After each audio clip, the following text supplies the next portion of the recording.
Бля, Сёма мучит Сема в шоке капец. вообще, блядь.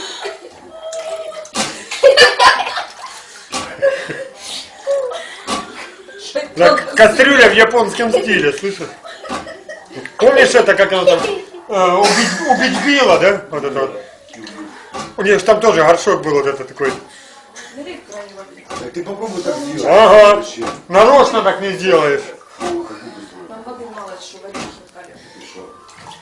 Наливай! Так хинкали уже налепили, что вы? Так воды надо налить. Ля-ля-ля.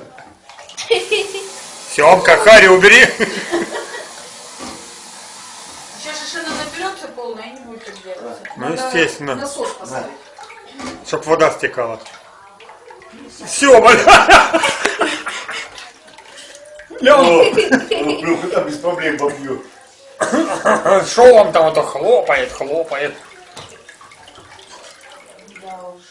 Еще Оля, ну зачем ты? никого еще. Вообще похуй, блядь.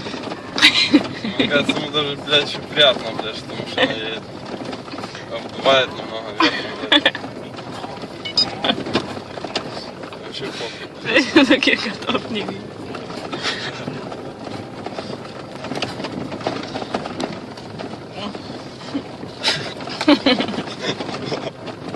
Едет пиздец.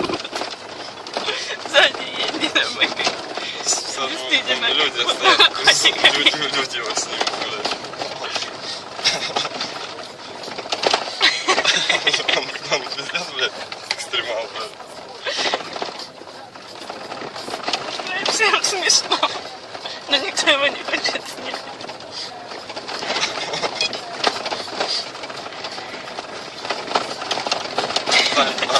Что он вроде тебя по-большому. Кажется, он это понимает. Конечно, были какие-то помарки. И поэтому, при том, что мне очень понравился номер, как они работали, все, и музыка мне понравилась, вообще как настроение, но все-таки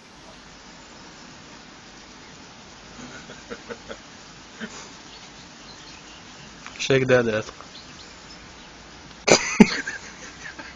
Опять дует. А?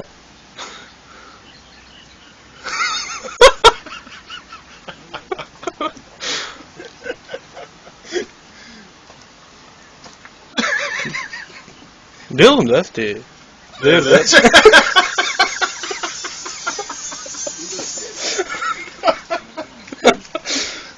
Пишка. Че, говорите, Леон?